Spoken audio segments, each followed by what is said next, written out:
Good evening, everyone. I'd like to welcome you all to BookCourt. We are here this evening with Glyn Johns. He is the legendary sound engineer and producer who had a big hand in some of rock and roll's most iconic records of the 60s and 70s. Just a small sampling of some of the people he's worked with are The Who, Led Zeppelin, the Rolling Stones, the Beatles, the Faces, Eric Clapton, and the Eagles. He was inducted into the Rock and Roll Hall of Fame in 2012. And he's And he's maintained his productivity right up until now. He's worked on albums with artists such as Ryan Adams, Emmylou Harris, and of course, Band of Horses. We are very happy that the lead singer and founding member of that band, Ben Bridwell, could join us to speak with Glyn. Band of Horses has released 4 albums, including Grammy-nominated Infinite Arms, and their most recent album, Mirage Rock, was produced by Glyn. So we are so happy that they could both be here to celebrate the publication of Glyn Johns' memoir, Sound Man, a life recording hits with the Rolling Stones, The Who, Led Zeppelin, the Eagles, Eric Clapton, and the Faces. So without further ado, please join me in welcoming Glyn Johns and Ben Bridwell.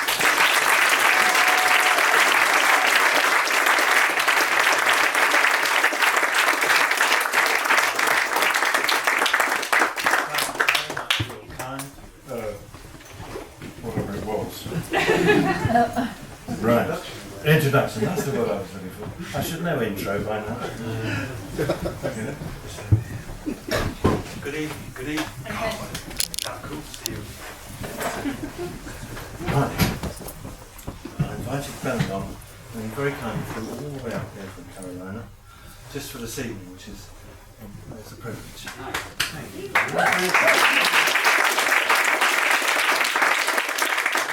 It's my pleasure to chat with Glyn anytime about his incredible career and we'll just catch up and usually just get his acid tongue. Even just You're whiplashing give right me now. a bit of a ribbon. Yes, sir. So I think the biggest question we just need to get out of the way is, did the Rolling Stones do drugs? No, absolutely not. They all drank milk. Okay. How did you go about doing the book in the first place? How, like, I know Karen, and she kind of, I know she was nudging you along a bit, but Karen Kaplan was the major reason. Who's here tonight also? Who's a dear friend for many years. Who's in the business. And she's wanged on me for a long time. Actually, not only Karen, but a lot of other people. Karen was the most persistent, along with a couple of other people. And in the end, I just had to make her shut up. So it was the only way I could do it. because while we were working together on Mirage Rock, you were starting to, I was. get in, Get in the over flow. Yeah. the fact that you were going to do this, and I think just to kind of stir up some of the stories a bit, you go on some tales. And how did you get all the stories together? You've had such a long, great career of working with so many incredible artists and so many great stories. How did you mine those stories? It's a very good question because actually I have a terrible memory. Fortunately, I kept diaries from 1962 until about 82 that were work diaries. They weren't nothing to do with me personally. But actually, I didn't have a personal life anyway because I was so busy working. So, and they listed what studio I was working in, how many hours. The client wasn't sometimes who the artist was, not always, but invariably who the artist was.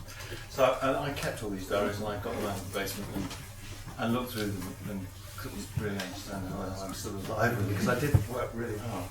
You know, as you very well know, because I've worked with you, when you're enjoying yourself and you're inspired or whatever, time just flies by and you can't get enough. And that was certainly the case with me. I was really lucky because I was born at a time that tipped me out into the workplace when everything was beginning to get interesting. Absolutely. And I happened to, by a quirk of fate, be in the right place at the right time on several occasions. I managed to take advantage of it. Absolutely. Well, what about, so you have to go through this massive list of incredible records that you've done, did you have to like, put on the album just to like stir up some stories? Or No, I hardly listen to anything. Yeah. In fact, I don't have copies of most of the records I made. So You gotta check them out. They're really good. there's a few things that I have on my computer that I listen to for my own amusement. But no, I use the internet quite a lot because I couldn't remember a lot of detail. I spent more time on the internet finding out I was wrong about something than anything else, really. But all the stories in there are all stories that I've told in social situations over the years. Of course, they've been embellished, and I now think they're all true. but they're all things that I remember quite clearly, and they're based on fact. They're not, hopefully, it's not too far distant from the truth. So can we call up your friends and people you worked with to get another book, to get some other stories that you might have missed along the way? I found myself still wanting more. Oh yes, actually, you're not the only person who said it. Unfortunately, as I mentioned, my memory is so bad. I don't think I've got a few more somewhere, but I don't need a book. No, Well, okay. Okay. In the front of the book, you say like someone asked you, what does a producer do? Yes. That's a legitimate question. Yeah. Absolutely. What do you do? And a great answer that is, you just have to have an opinion and the ego to express it more convincingly than anyone else. Yeah. Amazing. You know, because you get a bunch of people in a room, and anybody could be right. Yeah. Or wrong, but whoever's got the loudest mouth usually wins, exactly. right? There are no qualifications to be a lead singer in a band, and there are no qualifications to be a producer. Right. But I love this, and then you say, every time I start another project, I wonder if I'm going to get found out. Yeah. Yeah. So, Because I've been faking it all these years, and somehow I've got away with it. Yeah. so yeah, how do you balance that? You have set ways that you like to do things. You have an idea of what something should sound like, and you can tell someone with conviction, like this is how it needs to go. But you also have a very humble side to you, and a very gentle side. Well, not with me, but with other people. How do you balance that, like nurturing the artist while they're in such a fragile state at that moment? This is a make or break moment for them to further their career.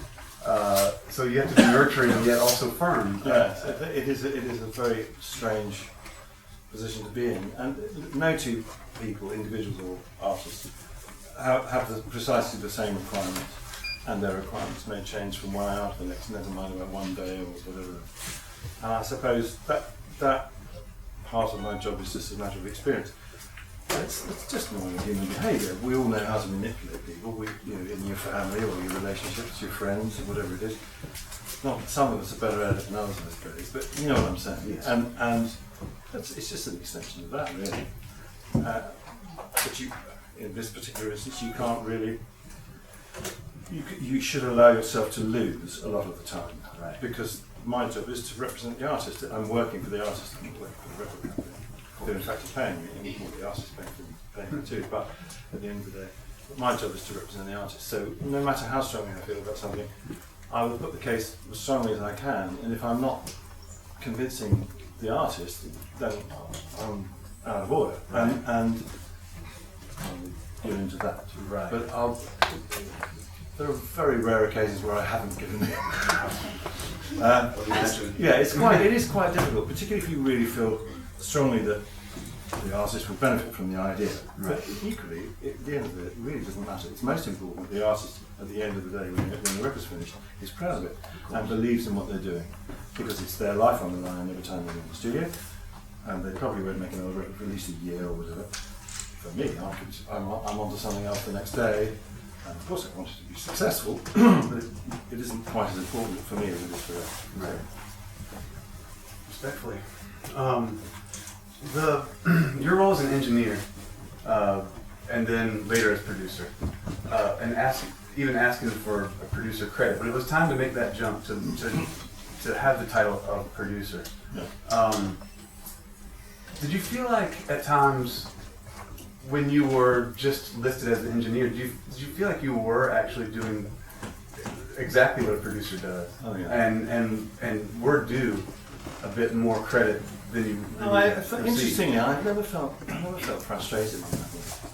And a lot of the records that I engineered in the middle of the 60s before I started producing, the producers would use me for what I was delivering as an engineer, but there were numerous occasions when I did contribute to the production of the record. And I certainly contributed to the production of the records with the Rolling Stones, for example.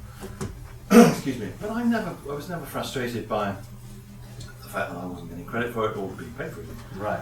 As far as I was concerned, I was lucky to be there in the first place, and I was learning. Every time, I still learn. I mean, you know what that means. Every time you go in the studio, you learn. And the minute that doesn't happen, you might as well chuck yourself on the cliff. So, which is coming up, I think.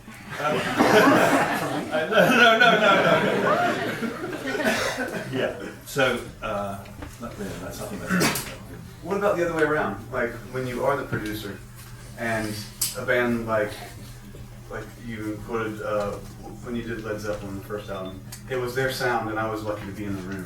Yeah. Now, and you do, but later in your career, when you are the producer, and you do have a band come in that knows exactly what they want to do, they know exactly what songs they want to be on the album, but you're listed as producer, do you give that royalty back and say, I'll just be the engineer on this?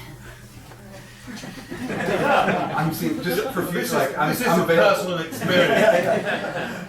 No. I don't think I've ever been in that situation. You give it back to the world? As far as giving back anything, absolutely. Just checking. So one thing, reading the book that I did want to know more about is your family life. When you were away so much, working the long hours you did, even if you were close to home working, it's not like you get to come home for supper or even be home to tuck the kids in or anything like that. That was the worst part. That was absolutely the worst aspect of it. I did take, when the kids were really small, I'd take them with me if I came to America. They came to America with me a lot. I regret, like I'm sure you do, you're away on the road a lot. And you do miss aspects of them growing up, and they grow up very quickly. You notice that when you're gone for a month. My first wife very sensibly left me when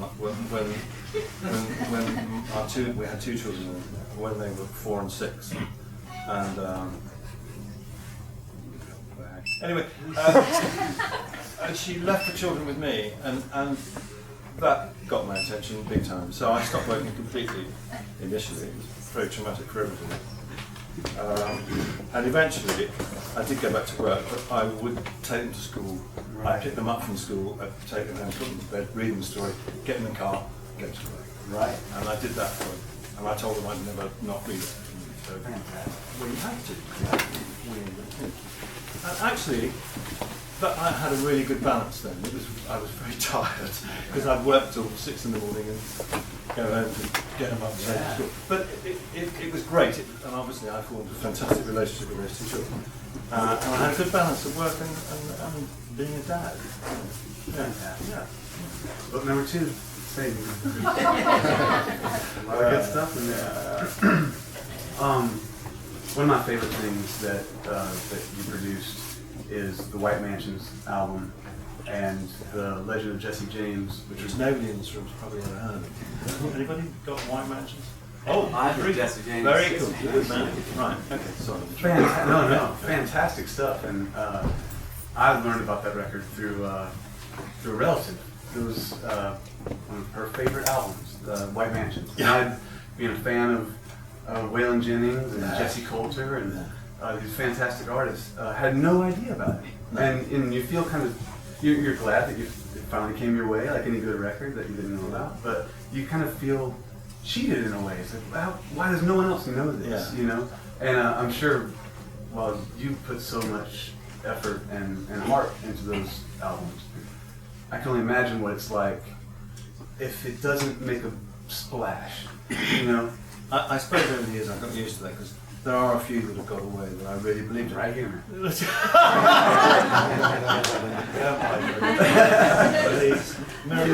cool. It's probably on sales. But you never Absolutely. Got a bunch of bags. I think it was a huge disappointment. Both those two albums, White Mansion and Jesse James, were a fantastic experience. It was very different for me because they were telling stories. It was like making a movie. Right. We cast the characters. The writer, Paul Kennedy, the most delightful man you've ever met, hysterically funny. I must just tell everybody what I just told you in the car. Anybody know who Paul Kennedy is? Are you familiar with him? He's terribly, terribly British. I mean, he's terribly posh. And he wears a stiff collar and tie, and he's 9 foot tall, and he's rather a little bit of he's not really big, he's delightful. So he wrote these two pieces, both about the American South, and he made the demos. And he sings in a southern accent which is 9 times broader than his. And it's the juxtaposition, he goes, well, okay, roll the tape, and then he starts saying, I can't do it, but he does this incredible southern accent when he sings. But he's fantastic, he plays guitar great. Sent me these demos, and anyway, we made the record. So I rang him yesterday, I finally got, he doesn't have a computer, he doesn't have a mobile phone, he has a landline, which he never answers. I'm doing one of these things in Nashville in a couple of days' time. And I thought it'd be great if Paul would come along and do what Ben's doing for me tonight. We were talking about what stuff. And he answered the phone, oh, Glyno, he calls me Glyno. Glyno, what do you want? I said, well, Paul, I'm doing this thing in Nashville and it'd be great if you come along and interview me about the book. Oh, I'd rather be waterboarded. Absolutely hysterical. So you can see what's in your characters. He's hysterical. He's a brilliant songwriter. The second album, Emmylou Harris was the female lead, and they fell in love and they got married. Paul moved to America and he's lived in Nashville ever since. That's enough of that. Okay. No, fantastic stuff. And in the book, if you haven't read it yet, there's a great story of you and Paul showing up to Johnny Cash's hotel room to discuss working on the project. Hysterical. And I won't spoil it for you, but man, there's some great stories around. There's some funny stuff. I hope the book's funny. Not many people have mentioned the humour, which makes me think I might have failed in that. But I think it's quite funny. It still makes me laugh. And I know a couple of people I sent it to rounding up and said that I've been cracking up. So maybe Americans, you don't have a sense of humour. Here we go. Start insulting the audience. Can't be nice all the time.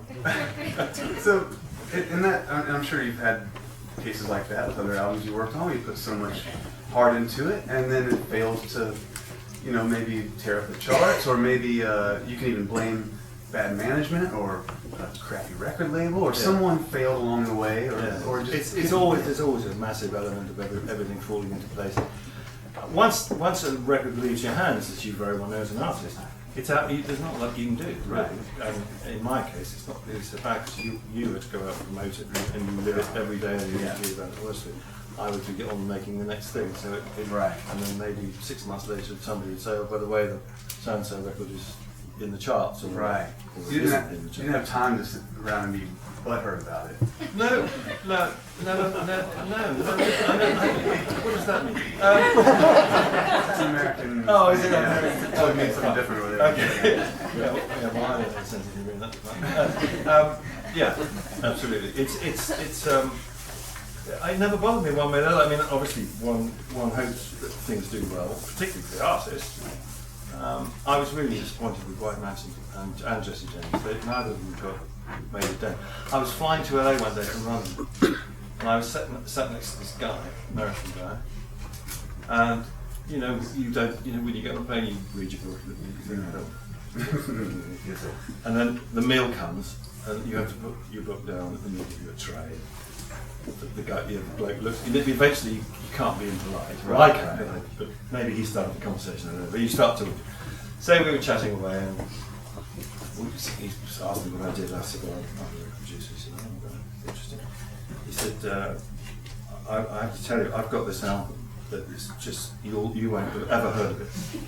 It's the best thing, best record I've ever owned. I play it all the time, but you should get it, man, because it's really fantastic." So I said, "Oh, really? What's that?" He said, "It's a record called White Mansions. It's on A&M River." So, oh, fantastic! I'll check it out.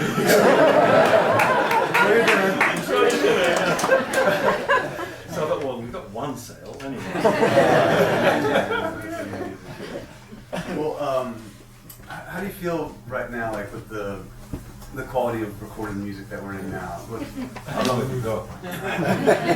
What do you all feel? I'm really into. Well, we'll get into that in a minute, I suppose. But I think it's disgraceful, shameful. I don't know. We could go. I could go on. I think it's really sad what's happening on just about every level. Really, the way it's delivered is diabolical. And it's become the norm. People wear these silly little earphones. Kids don't ever sit. Who's the older lot in here? When we got albums in the 60s and 70s, you waited for it, you got it, you rushed home, you sat in the middle of the speakers, you had your stereo, or if you didn't have a particularly good stereo system, your mate did, so you go around there, and you might get a couple of other people, and you put it on, and you sit there, and it was like watching a movie, hopefully. That was what I was trying to do as far as the producer was concerned. And it was an experience, and it was a buzz, and the vinyl was the thing. Well, who does that now? I don't know. Who could do it? Yeah. Okay, right. You're in good company in this room. No, Sure. maybe. But I think that whole experience. I think the loss of that is really sad. I could get a bit technical here. I probably shouldn't, so maybe I won't go there. Well, Go there. I still record analog. I don't record digital. Although it invariably ends up on a CD, it gets converted to digital. And the sound definitely benefits from being analog first. So, although it degenerates when it goes to digital, it's not nearly as bad as doing it digital all the way through. So I recently made a record with Ben Bridwell, the keyboard player, called "You Should Be So Lucky." Excuse me, which is a fantastic record.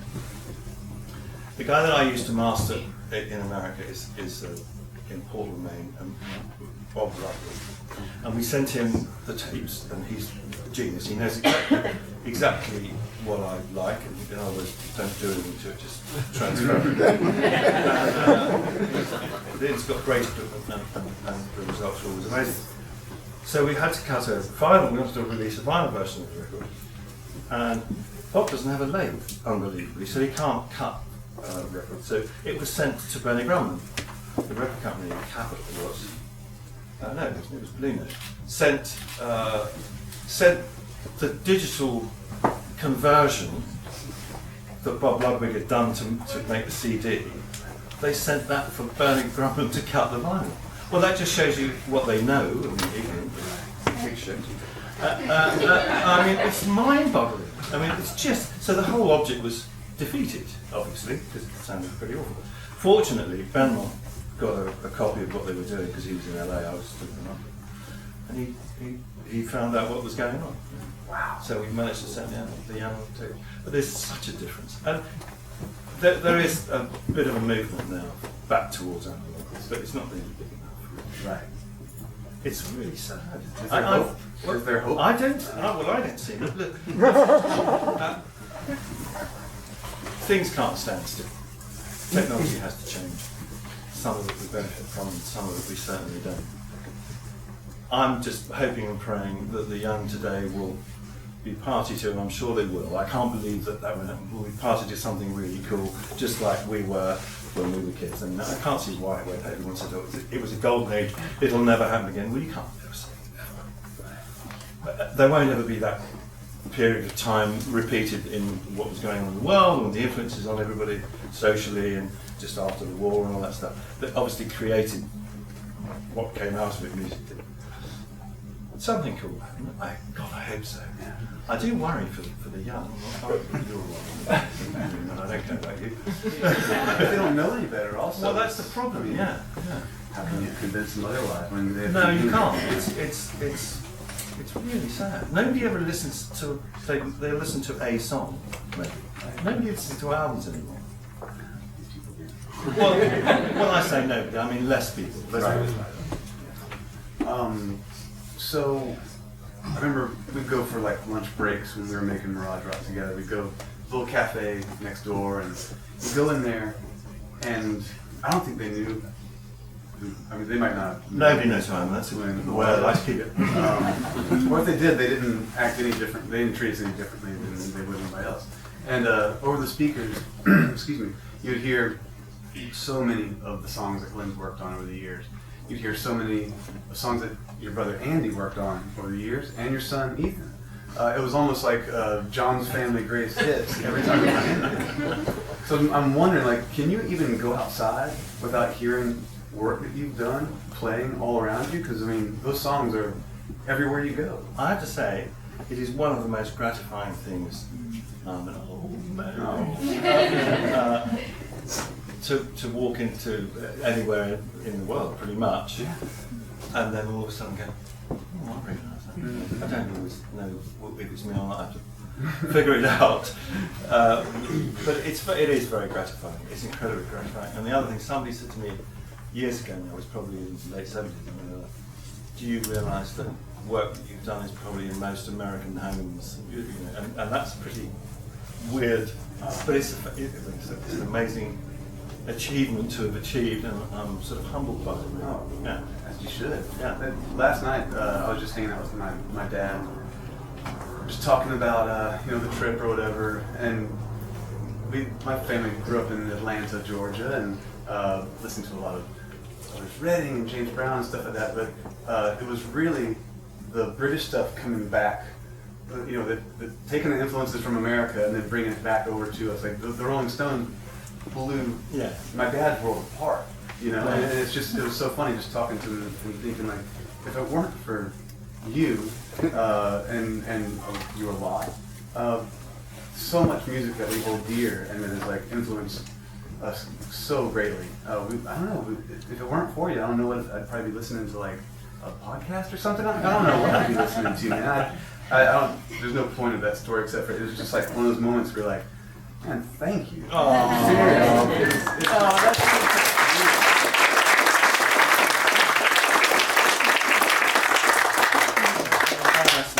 have to say, and I've said this in the last few days a lot, I get a lot of credit,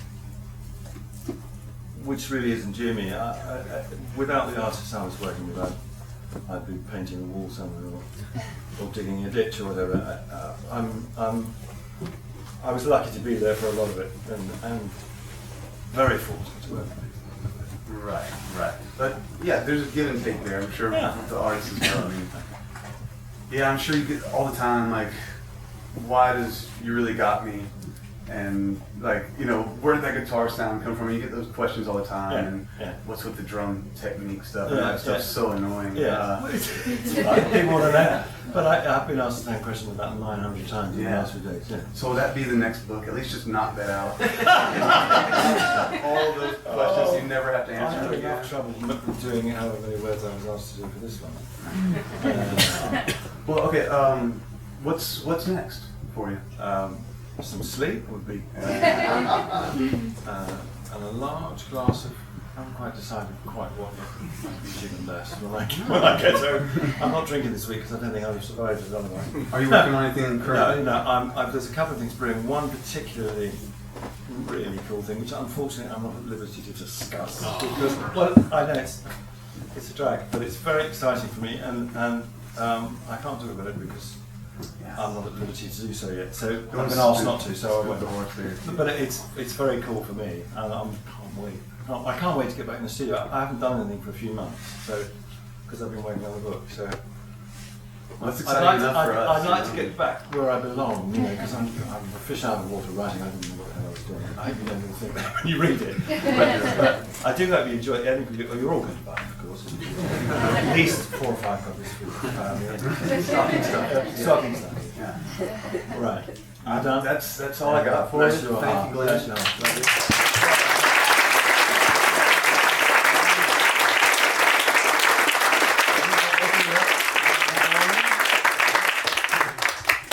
Guarantee I'll be rude to you, but yes, sir. Do you have a favorite piece of equipment that you always use, or like record with? It's changed over the years, I suppose. No, I don't, and in fact, it's not a terribly good idea to get too hung up on that, really, because you have to move around and hide. It's fairly limited. I like MIDI consoles and API consoles. I like normal microphones, cheap microphones. 47, 67, don't like the 87, 34. Being embarrassed. Are you an engineer? Yeah. Right, so you know what I'm talking about. Okay, anybody else? Stuff. Do you feel, or do you get, I mean, you work analog, and of course, do you feel with, and we were talking about it earlier, there's been much maybe even over the last week about Spotify and all that, and the sound quality, right, is so degraded and all of that. Do you ever get pressure from the labels or the artists you're working with to manipulate the way in which you might mix or engineer a record to suit the new degraded audio quality as opposed to going for That's an extremely good question, and I think a lot of people do get. But if that sort of demand from anybody to me would last a nanosecond. Well, yeah. but Those sort of conversations I had, first of all, I don't really have a lot to do with this, to be honest with you. I know very few people in it now, and I intend to keep that. So if I am asked by a label, in fact, what's interesting, when Ben asked me to work with him, I had a conversation with his A&R guy, who's a lovely guy actually, and I said, look, I'm going to make this record the way I want. You and I should discuss, I need to know from you exactly what you're expecting, we have a conversation about that, and if we agree on that, that's fine. But you should know that I don't want any interference, I don't want to be told how to make the record. Nowadays, a lot of A&R people interfere. It's a whole other role. It's interesting actually, because way back in the 50s, A&R guy was the producer. It was one guy. He worked for the record label. He signed the title, artist and repertoire. He picked the songs because people didn't write their own songs. And he produced a record. That was his job. And then by the time sort of like, so 64, 65 came along, some of those guys left working for a record company because the record business was expanding, taste was different, and there was demand for them in other places other than the artists on the label. So they parted company and they became producers. I don't really understand why that term was ever used really, because it's completely wrong. It's misleading. We're more like a director to a movie than a producer to a movie, which is the term you know. I've lost the train. What else did your question yet? No, in most more recent records like their Mirage Rock or Ryan Adams' Ashes and Fire and stuff, they maintain that warm, rich, very analog quality. And after going through, even when you hear it digitally, they still sound, that's apparent that they were. But to do with that quality is maintained by the process you just described. But also the simplicity of the way they record makes a massive difference. A lot of people think, as an engineer, that recording is, you can make it as complex as you like, but because I'm pretty thick, I know how to do it in a very simple way, and it seems to work. The more, if there's any engineers in here that are interested, the more equipment you go through, the more pieces of equipment you go through, the line between the microphone and the tape machine, the more degraded the sound gets, no matter what you think, how clever you're being using that piece of equipment to alter the sound to what you want. And I use very little in change, and it's all about the type of microphone that suits what's going on. The microphone might well change from one song to another,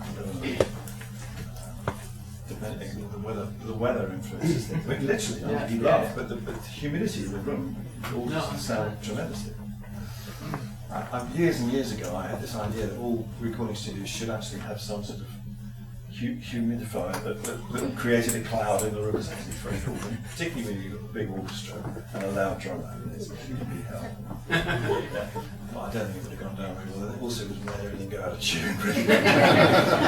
Great idea. See, I'll tell you what. Yes, at the back there. Can you just relate what you're saying about the recording process to performance as well as audio quality itself in terms of simplicity? Yes, absolutely. Because absolutely. I can really relate to what you're saying about recording, because that's how I like to record as well. Yes.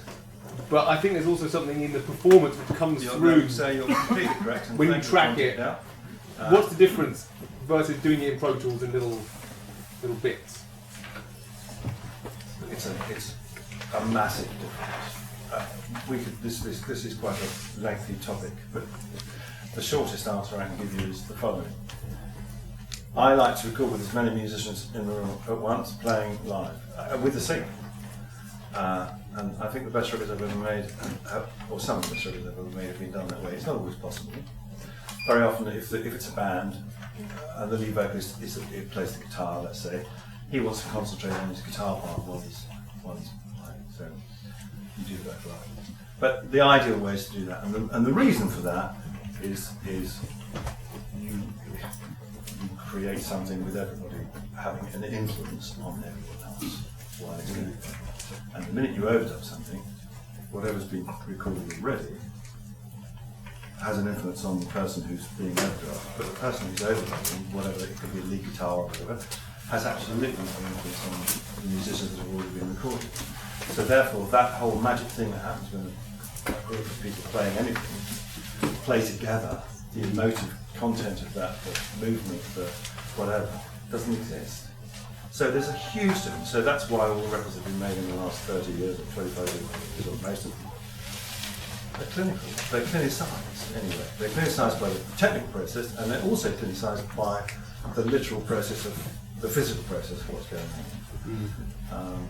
And a lot of people are very good at it, and they've made some astonishing records that I'm sure will really like. But it's not. And I've overdone stuff. Of course I have. I've had to. And you make it work somehow. But the ideal situation is the one I just described. I think I say this in the book. I've so long since I've read it, I can't remember. But the recording process was originally designed to capture the performance of a piece of music by a group of people. And now that's completely turned us about face. In as much as it completely alters the way people play when they record. And also it alters the way they write, I think, to a degree. So it's all very sad. And hopefully somebody will carry on. I don't know. Anybody else? Yes. I just wanted to ask you a question about your experience working with the Eagles.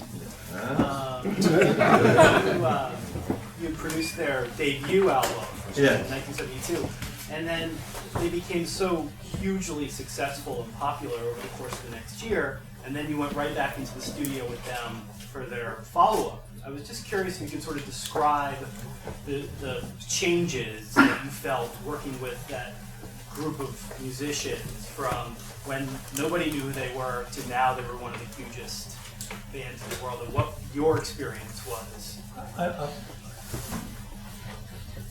don't really want to be negative about anything, really. But I would say that there was a classic case of confidence. You know, what happens is they get more confident, which is a very good thing. But sometimes ego can run riot because of the success. Did you feel more pressure? Did you feel more pressure? No. Not really. No, not at all. Yes. So, Did you feel you ever failed any albums, like where you thought you did a Failed? good job? yes. Can you name any? No.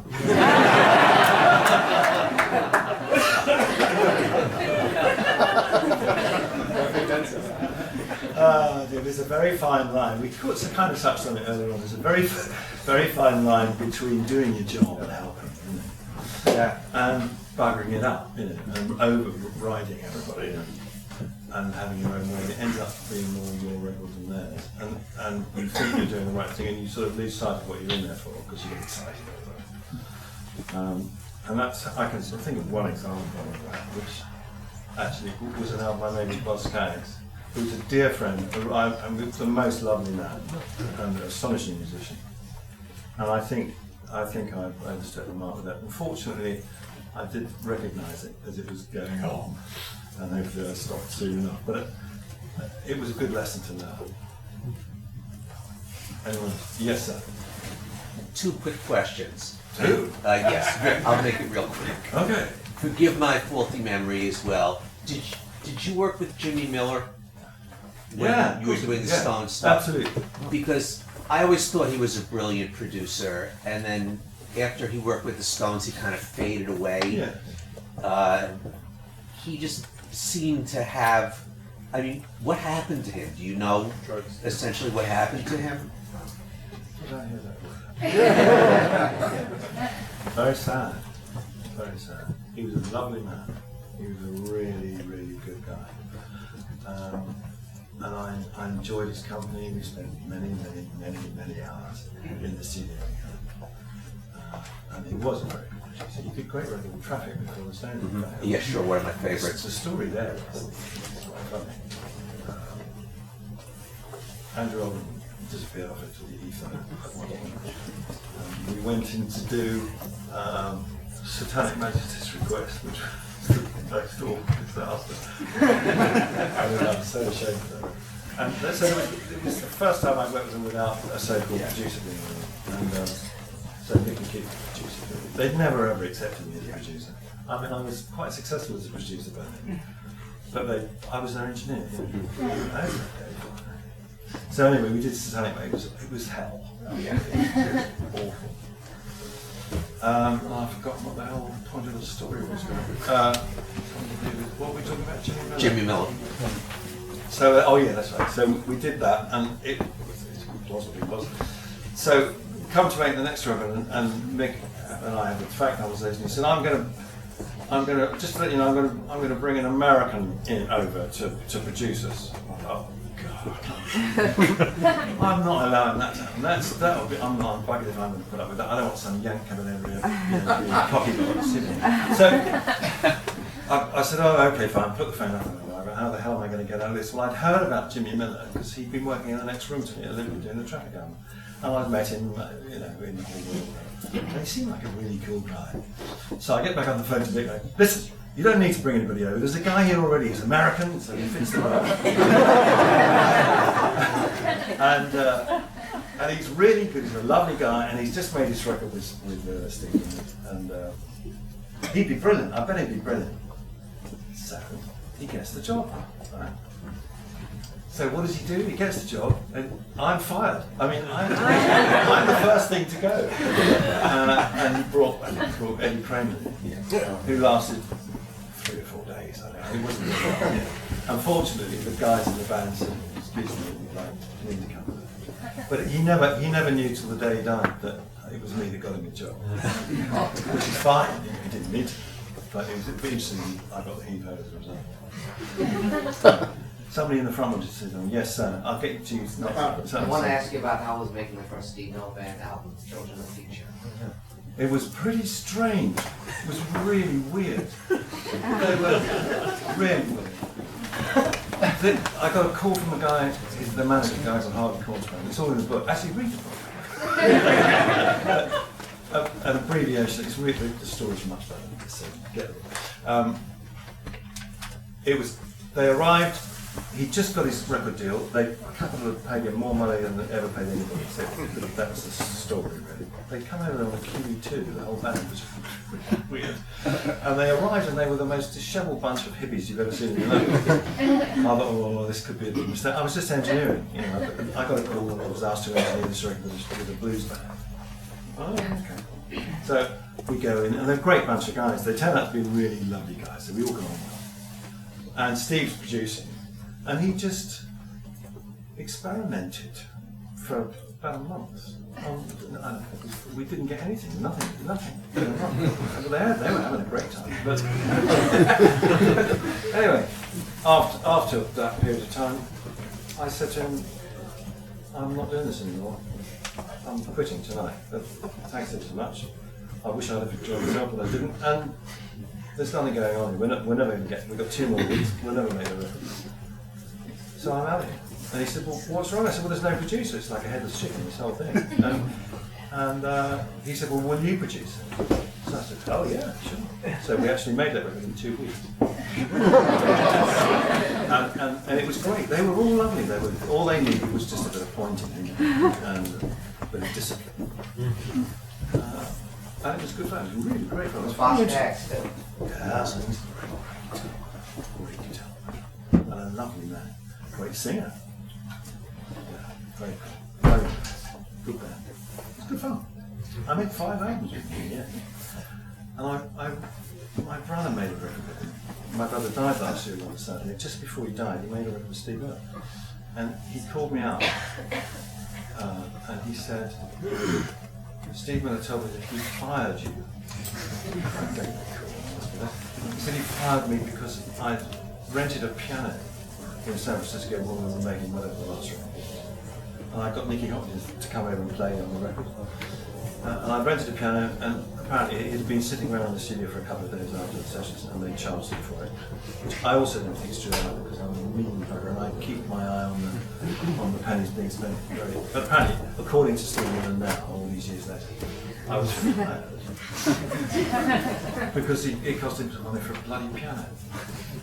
So there we are. That's that story. Sir. Yeah, hi, Glyn.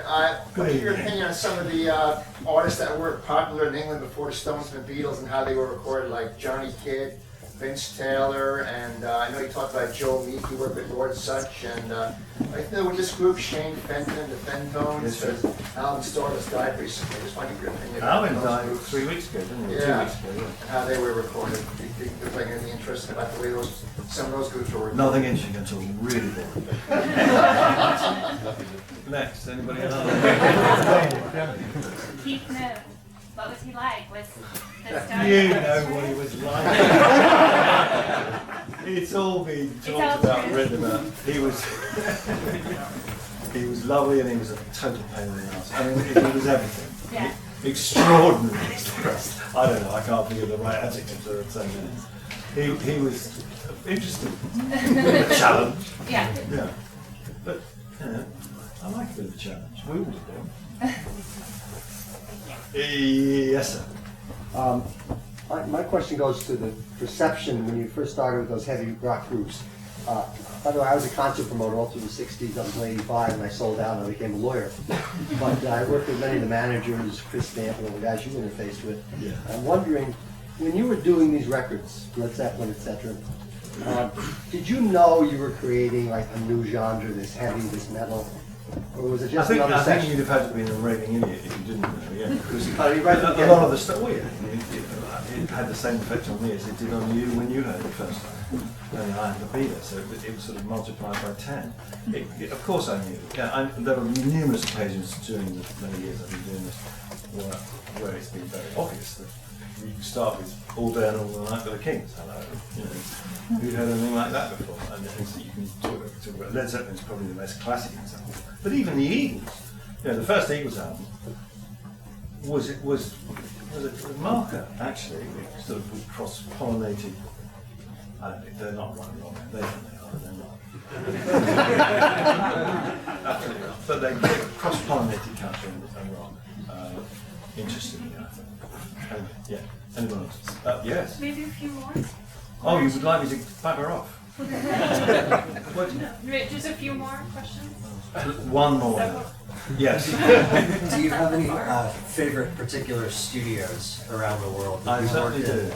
and why you like those places? Well, because they work, because the equipment's more than anything, the acoustics are right for the way I work. And it's increasingly difficult to find a space where the acoustics have anything to do with music at all. Because everybody likes everything put in cupboards and separated out so they've got complete control over it.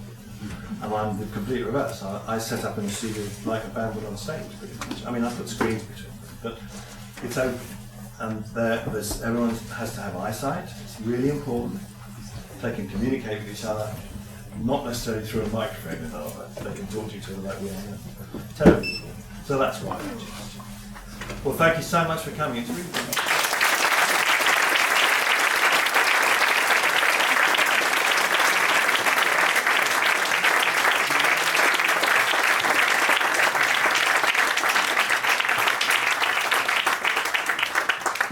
BookCourt would like to thank you very much for coming as well. We have copies of Soundman at the register in the back of the room. If you'd like your copy of the book signed, please just line up along the wall to your right, my left. Thanks again. Let's give them another round of applause.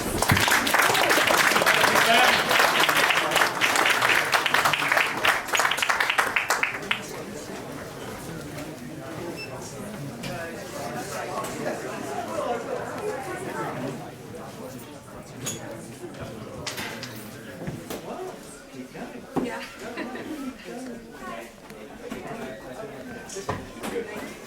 so much for answering that question, man, about the audio stuff. I'm going to see you on Monday to check out for a new record. I love the stuff that you did. It's great. Thank you very much.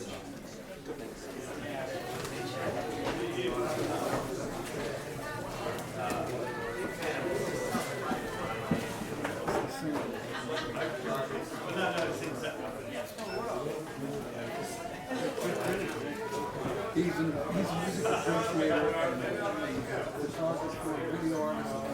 He's the maker of the largest piece of distributed digitally worldwide. And this is the prototype of the actual CD. Yeah,